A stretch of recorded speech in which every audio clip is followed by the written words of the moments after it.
আসসালামু আলাইকুম মাই two family. আশা করি সবাই অনেক বেশি ভালো আছেন। ইবাদত এবং আমলে সবার রমজান অনেক ভালো কাটছে। তো আমার রমজান কেমন কাটছে সেটা নিয়ে আজকে এই ভ্লগটা, আশা করছি আপনাদের কাছে ভালো লাগবে।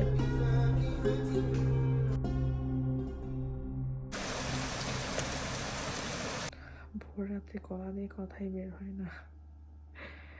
যাই হোক, এখন সেটি কমপ্লিট করে আবার ফজরের জন্য ওয়েট করবো আর কি। আমি কিন্তু আজকে ভ্লগটা একদম সেহরি থেকে স্টার্ট করেছি, বাট সেহরিতে আমি কথা বলতে যেয়ে দেখলাম যে আমার গলাতে আওয়াজই বেরোচ্ছে না ঘুম থেকে ওঠার পর। যাই হোক, আমি কিন্তু সেহরিতে খুবই লাইট ওয়েট থাকে একদম। খেজুর বা ঠান্ডা দুধ অথবা চিয়া সিডস খাই। খুবই রেয়ার এরকম হয় যে আমি ভাত খেয়েছি, মানে সেটার মানে ধরেন 30 রোজায় 4-5 বার, খুব রেয়ার। ভাত শুধু আমার হাজবেন্ড খায়, তাও ইদানিং খুব বেশি রেগুলার খায় না সেহরিতে। তো সেদিন ডিম সিদ্ধ খেয়েছিল, তো এটাও কিন্তু অনেক ভালো একটা সেহরি অপশন। তো যাই হোক, ভালো করে সেহরি খেয়ে ফজর নামাজ পড়ে ঘুম দিয়ে একটা ভালো একটা ঘুম দিয়ে উঠলাম আর কি। আজকে যেহেতু আমার হোম অফিস, সে কারণেই ভ্লগটা শেয়ার করতে পারছি আর কি। হোম অফিস থাকলে একটু ফ্লেক্সিবিলিটি থাকে, আর অফিস গেলে তো আসলে অত বেশি শেয়ার করা সম্ভব হয় না অফিসের ভিতর। যারা এখন পর্যন্ত ভিডিওটি দেখছেন তারা প্লিজ আমার ভিডিওটিতে একটি লাইক দিতে ভুলবেন না কিন্তু। আর যারা নতুন জয়েন করেছেন, এখনও সাবস্ক্রাইব করেননি, চাইলে আমার চ্যানেলটা সাবস্ক্রাইব করে পাশে থাকা নোটিফিকেশন বেলটা ক্লিক করে রাখতে পারেন। এতে আমার ভিডিও ছাড়া মাত্রই আপনার কাছে নোটিফিকেশানস চলে যাবে, আর আপনি আপনার সময় সুযোগ মতো আমার ভিডিওটি দেখে নিতে পারবেন। বাঙালিদের ইফতার মানেই ভাজা পোড়া, তো সেটা তো আমার প্রথম কয়েকটা রমজানে থাকবেই। সাথে আমি আজকে জীবনের প্রথমবার জিলাপি বানাবো, দেখা যাক কেমন হয়। এখন আমার অফিসে লাঞ্চ টাইম, আর আমি তো রোজা লাঞ্চ করা হচ্ছে না, তো সেই সময়টা আমি কাজে লাগাচ্ছি হচ্ছে ইফতারি কিছু প্রিপারেশনস করার জন্য। তো এখানে আজকে হালিম বানাবো। হালিমের জন্য আমি এখানে ডালটা একদম ফুটন্ত গরম পানিতে ভিজিয়ে রাখছি। অনেকেই কমপ্লেন আসে যে শুনি বিভিন্ন ভিডিওতে যে গরম পানিতে ভিজিয়ে রাখলে দলা পেকে যায়। এটার বড় কারণ হচ্ছে আপনি যখন গরম পানিটা ঢালবেন তখন সাথে সাথে এটা নাড়তে হবে। যখন এটা আপনি সাথে সাথে হুইস্ক করবেন তখন কিন্তু আর এটা দলা পাকবে না। আমি তো এইভাবেই সবসময় করছি, আমি আমার আম্মুকেও দেখেছি, সো কখনো এরকম হয় নাই। আর যাদের মনে হয় যে না আমি এত কিছু করতে পারবো না, তাহলে নরমাল পানিতেই ভিজিয়ে রাখেন, একই জিনিসই হবে। গরম পানিতে একটু তাড়াতাড়ি নরম হয়, আর ঠান্ডা পানিতে একটু টাইম লাগে আর কি, দ্যাটস ইট, আর কিছুই না। তো এখন আমি জোহরের নামাজ পড়ে আমার টুকটাক যা দোয়া লিস্ট, জিকির লিস্ট, এগুলো আমি সবসময় করে রাখি। আর রমজান উপলক্ষে তো অবশ্যই আপনারা ভুলবেন না নির্দিষ্টভাবে কিছু দোয়া রাখবেন, জিকিরের লিস্ট রাখবেন, যাতে এগুলো আপনার কখনোই মিস না হয়। বেশি পড়লে অবশ্যই অনেক সওয়াব, বাট মিনিমামটুকু যেন মিস না হয়। আমাদের প্রত্যেকেরই ইবাদত কিন্তু একান্ত প্রাইভেট একটা ব্যাপার, একমাত্র আল্লাহর সাথে কানেক্টেড, তাই এটা নিয়ে আসলে আলাদাভাবে বলার কিছু নাই। আমি জাস্ট রেফারেন্স পারপাসে আপনাদের সাথে দু একটা ক্লিপ শুধু শেয়ার করলাম, আশা করি আপনারা পজিটিভলি নেবেন। আজকে আমি চিকেন হালিম রান্না করব। বিফ হালিম আমার সবচেয়ে বেশি পছন্দের, চিকেন আমার হালিম হিসেবে ভালো লাগে না। বিফ দিয়ে যে কোনো কিছুই আমার পছন্দের, আর হালিম হলে তো কোনো কথাই নাই। লাস্ট 2 দিন ধরে বিফ খাওয়া হয়েছে, তাই আজকে হালিম যেহেতু করব ভাবলাম যে চিকেন দিয়েই করি। মাটনটাও ভালোই লাগে, বাট বিফ আমার এমনিতেই অনেক পছন্দ, তাই বিফ দিয়ে যে কোনো কিছুই আমার অসম্ভব পছন্দের। তো এখন হালিমের জন্য আমি যে রাঁধুনির রেডি মিক্সটা নিয়ে নিয়েছি। আমার সবসময় এইটাই দিয়েই বানিয়ে আসছি এবং অনেক ভালো হয় আমার হাতে হালিম, সবাই অনেক পছন্দ করে খায় আলহামদুলিল্লাহ। আর আমার মতো কারা কারা আছেন যে রান্না করতে আসলে বা ঘরে যে কোনো কাজ করার সময় কিছু একটা ছেড়ে রাখতে হয়, শুনতে হয়। তো আমার কাছে আমি মুফতি মেহেকের লেকচার অনেক ভালো লাগে, তো আমি সেটাই শুনছিলাম। আর রোজার সময় আমার এরকম ইসলামিক লেকচার বা বিভিন্ন সূরার যে অনুবাদ, সেটা আমার শুনতে খুব বেশি ভালো লাগে। তো একটু আগে আমি সূরা কাহাফের অনুবাদ শুনছিলাম আর কি, এরপরে মুফতি মেহেকের লেকচারটা ছাড়লাম। হালিমের পরিবেশনের টুকটাক কাজকর্ম করে আমি এখানে চিকেন হালিমটা বসিয়ে দিয়েছি। ইনস্ট্যান্ট পটে দিয়ে দিলাম আজকে, চুলাটা খালি রাখার জন্য। আর চিকেন হালির মধ্যে তো বেশি সময় লাগে না। এট দ্য সেম টাইম আমি এখানে টুকটাক যা ধোয়াধুয়ি জমা হচ্ছে ধুয়ে ফেলছি, কারণ একবারে সব কিছু যদি ধুয়ে ফেলা যায় সাথে সাথে, দেখবেন কিচেন কাউন্টার অনেক নিট অ্যান্ড ক্লিন আর ক্লাটার ফ্রি থাকে, মাথাটাও ঠান্ডা থাকে।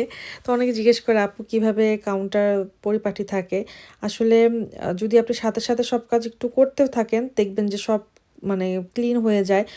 জমিয়ে রাখলে কাজ জমতেই থাকে, রান্নাঘরের কাজ কিন্তু শেষ হয় না, একটার পর একটা জমতেই থাকে। তো সাথে সাথে করে ফেলাটাই ভালো। আর মানুষ কিন্তু ছোট থেকে যা দেখে সেটাই শিখে। তো আমি আম্মুকে খালামণিদেরকে সবসময় দেখছি যে খুব গুছায় রান্না করতে, স্পেশালি আমরা আম্মু আল্লাহুম্মা বারিক লাহা। তো আমার মধ্যে ওইটা চলে আসছে, কারণ আমি এটা দেখে আসছি সবসময়। আমি আগে বুঝতাম না এটা কেন করতো, বাট এখন আমি জানি যে এটা কত ইউজফুল, আলহামদুলিল্লাহ। আর আমি কিন্তু জানতে অনেক বেশি ইচ্ছুক আপনার ফ্যামিলিতে আপনি কার থেকে সবচেয়ে বেশি ইন্সপায়ার্ড হয়েছেন রান্নার ব্যাপারে। এখানে হচ্ছে আমি তরমুজটা কেটে নিলাম তরমুজের শরবত বানানোর জন্য।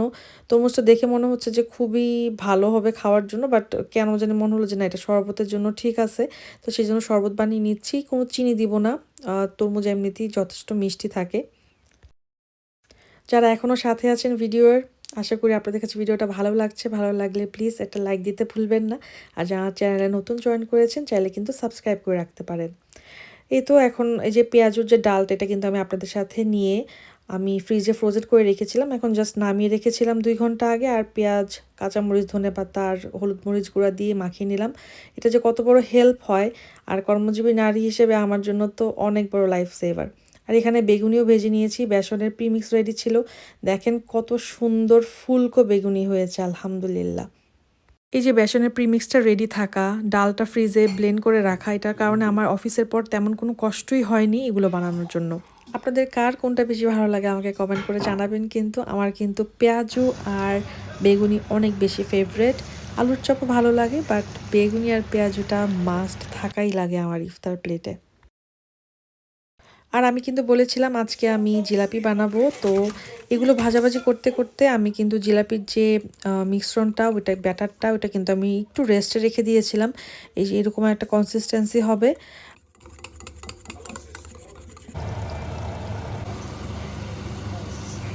জিলাপির প্যাচ যেরকমই হোক না কেন, জিলাপি কিন্তু খুবই মজা হয়েছিল, আলহামদুলিল্লাহ। ফার্স্ট টাইম হিসেবে আমি এত ভালো বানাবো আমি নিজেকেই বিশ্বাস করাতে পারছিলাম না। এই জিনিসগুলো বানাতে আমার অনেক ঝামেলা মনে হতো, বাট আসলে খুবই ইজি।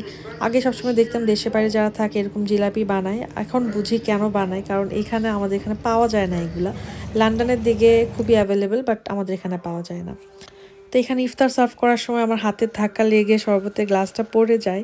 তো এইটাই হচ্ছে বিহাইন্ড দ্য সিনস। আমরা সবসময় ব্লগে সব কিছু পারফেক্ট অর্গানাইজ দেখি, বাট বিহাইন্ড দ্য সিনসে এরকম অনেক কিছু অনেক সময় ঘটে, বাট আমরা এগুলো ক্যামেরাবন্দি করি না, কারণ এগুলো দেখাতে কিন্তু ভালো লাগে না। তো এটাই, সবার লাইফই আমাদের একই রকম, খুবই নর্মাল, বেসিক, সাধারণ একটা জীবন। ঘড়িতে এখন 5:15টার মতো, আরও 15-20 মিনিট পর ইফতার। আমার কিন্তু ইফতার টেবিলে একদম রেডি। বাইরে বৃষ্টি হচ্ছে, দোয়া কবুলের কতই না উত্তম সময় এখন। আমার সবসময় চেষ্টা থাকে ইফতারে 15-20 মিনিট আগে যেন সব কিছু রেডি থাকে।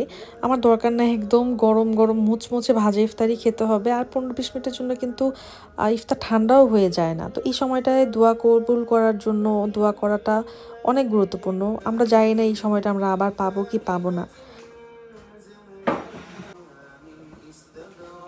আমরা খেজুর আর শরবত খেয়ে তারপরে রোজাটা ভেঙে আর কি নামাজ পড়ে দেন আমরা বাকি ইফতার খেতে আসি। আমি আমার হাজব্যান্ডকে অভ্যাসটা করাই ফেলছি, কারণ এতে অনেক আরাম লাগে আর কি। একদম ভরা পেটে নামাজ পড়তে অনেক কষ্ট হয়।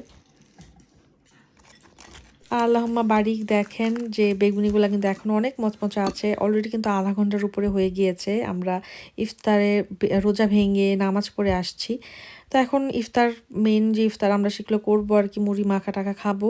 তো আমার হাজবেন্ডই সবসময় এটা মাখায়। তো সব কিছু মাখানোর পর আমাকে দিয়ে দেয়, তারপর জিলাপি মাখায়। কারা কারা আমার দলে প্লিজ কমেন্ট করে জানান কিভাবে মুড়িতে জিলাপি মাখায় খায়। আমি জানি না এটা, মানে আমার কোনোভাবেই ভাল লাগে না এটা।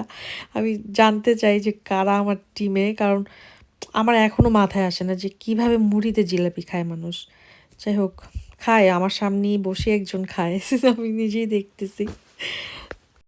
আমি আজকে বলি নাই যে আমি জিলাপি বানাচ্ছি। তো আসার সময় ইন্ডিয়ান একটা দোকান থেকে জিলাপি নিয়ে আসছে, আর এগুলোতে এত ফুড কালার দেওয়া থাকে আর স্যাকারিন থাকে, খুব তিতা লাগে খেতে, একদমই মজা না। তো নিজে বানানো জিলাপি খেয়ে আজকে সত্যি অনেক শান্তি লাগছিল অনেক দিন পর। তো আপনারা কারা কারা বাসায় জিলাপি বানান আর কি কি টিপস ফলো করেন আমাকে কমেন্টে জানাতে ভুলবেন না কিন্তু। আমি নেক্সটে বানানোর সময় ওগুলো মাথায় রাখার চেষ্টা করব। আর আপনারা যদি আমারটা রেসিপি চান চাইলে কিন্তু কমেন্ট বক্সে জানাতে পারেন, আমি ইনশাল্লাহ আপনাদের সাথে রেসিপিটা শেয়ার করব। ইফতার করার পর একটু রেস্ট নিয়ে হালিম খেতে কিন্তু বেশ মজা লাগে। কার কার ভালো লাগে আমাকে কমেন্ট করে জানাবেন। আর এখানে হচ্ছে ও একটু নিজের মতো করে পরিবেশন করে হালিম খাচ্ছিল। আর চা হচ্ছে আমার জীবন সঞ্চারী, এটা না খাওয়া পর্যন্ত মনে হয় আমার জান ফিরে আসে নাই। আর হচ্ছে পানি, পানি কিন্তু অনেক খেতে হবে। এটা আমার 2 লিটারের পানির বোতল, যেটা আমি সেহরি থেকে ইফতারের মধ্যে শেষ করার চেষ্টা করি। নামাজ কালাম শেষ করে এখন রেস্ট টেস্ট নিয়ে আমি একটু নিচে নামলাম একটু হালিম খাওয়ার জন্য, কারণ আমি তো আর টেস্টই করলাম না কেমন হলো। বিসমিল্লাহ। আমার কাছে সবসময় বিফ হালিম অনেক পছন্দের। মাটন হালিম ভালো লাগে, বাট হালিমের ক্ষেত্রে বিফটাই ভালো লাগে। চিকেন হালিমটা হচ্ছে বিফ অ্যাভয়েড করার জন্য পারফেক্ট, আর খেতে একদম বিফ হালিমের মতোই হয়েছে। আমি হালিম রান্না করলে একটু বেশি করে রান্না করি, কারণ আমার হাতে হালিম সবাই অনেক পছন্দ করে খায়। আমি আমার এক ফ্রেন্ডকেও পাঠিয়েছিলাম। তো আসলে চিকেনে কামড় না দিলে মনেই হচ্ছিল না যে এটা চিকেন হালিম, এতই ভালো হয়েছিল আলহামদুলিল্লাহ। আর এটা কার কার পছন্দ এটা কিন্তু আমাকে অবশ্যই অবশ্যই কমেন্ট করে জানাবেন। আমার সবসময় পেঁয়াজু দিয়ে ভাত অনেক পছন্দ, আমি সবসময় কয়েকটা পেঁয়াজু একটু এক্সট্রা রেখে দিই ভাত দিয়ে খাওয়ার জন্য। এগুলো আমি সেই ইফতারে বানাইছি, এখনও কতটা ক্রিস্পি আছে। আমার এরকম পেঁয়াজু দিয়ে ভাত অনেক ভালো লাগে, সেই জন্য আমি সবসময় 3-4টা পেঁয়াজু একটু এক্সট্রা বানাই। দেখা যায় হাঁটতে চলতে একটু খাই অথবা ভাত দিয়ে খাই। রোজা না থাকলে আমি এখানে একটু শুকনো মরিচও নিতাম, বাট এটা একটু বেশি হয়ে যাবে। তো এটা দিয়ে ভাত খেয়ে আমি কিন্তু ঘুমাতে চলে গিয়েছিলাম, কারণ নামাজ কালাম পড়া শেষ। আর সারাদিন রোজা রেখে অফিস করে ঘরে কাজকর্ম করে আমার শরীরে আর কোনো তাল ছিল না। তো বাঙালিদের ইফতার মানেই তো ভাজা পোড়া, আমারও প্রথম কয়েকটা রোজা ভাজা পোড়া খেয়েই কেটেছে। বাট নেক্সট রোজাগুলোতে চেষ্টা করব যে একটু হেলদি কিছু খাওয়ার জন্য, যেটা আপনাদের সাথে অবশ্যই চেষ্টা করব শেয়ার করার। তো সবাই সাবস্ক্রাইব করে আমার চ্যানেলটার সাথে থাকবেন, ভিডিও দিতে লাইক দিতে ভুলবেন না। দেখা হবে নেক্সট ভিডিওতে। আল্লাহ হাফেজ, আসসালামু আলাইকুম।